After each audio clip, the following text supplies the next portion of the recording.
राधे कृष्णा दोस्तों। राजा विक्रमादित्य के पास सामुद्रिक लक्षण जानने वाला एक ज्योतिषी पहुंचा। विक्रमादित्य का हाथ देखकर वह चिंतामग्न हो गया। उसके शास्त्र के अनुसार तो राजा दीन, दुर्बल और कंगाल होना चाहिए था, लेकिन वह तो सम्राट थे, स्वस्थ थे।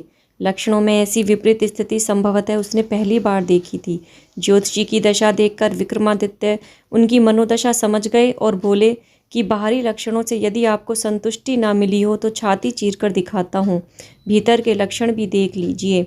इस पर ज्योतिषी बोला, नहीं महाराज, मैं समझ गया कि आप निर्भय हैं, पुरुषार्थी हैं, आप में पूरी क्षमता है, इसलिए आपने परिस्थितियों को अनुकूल बना लिया है और भाग्य पर विजय प्राप्त कर ली है। यह बात आज मेरी भी समझ में आ गई है कि युग मनुष्य को नहीं बनाता, बल्कि मनुष्य युग का निर्माण करने की क्षमता रखता है, यदि उसमें पुरुषार्थ हो, क्योंकि एक पुरुषार्थी मनुष्य में ही हाथ की लकीरों को बदलने की सामर्थ्य होती है। उपरोक्त प्रसंग से यह बात प्रकाश में आती है।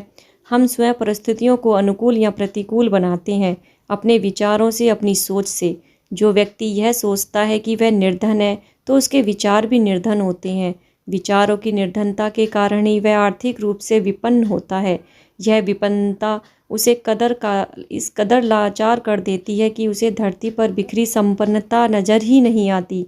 नज़र आते हैं सिर्फ संपन्न लोग, उनके ठाट बाट और शानो शौकत, जो उसे कुंठित करती है, जबकि उनसे प्रेरणा लेकर वह भी संपन्न होने की कोशिश कर सकता है। अतः ज़रूरत है अपनी सोच में बदलाव लाने की।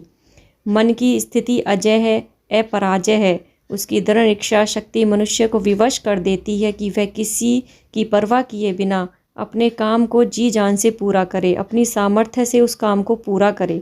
मनुष्य निर्धनता और संपन्नता का संबंध भाग्य से जोड़ता है।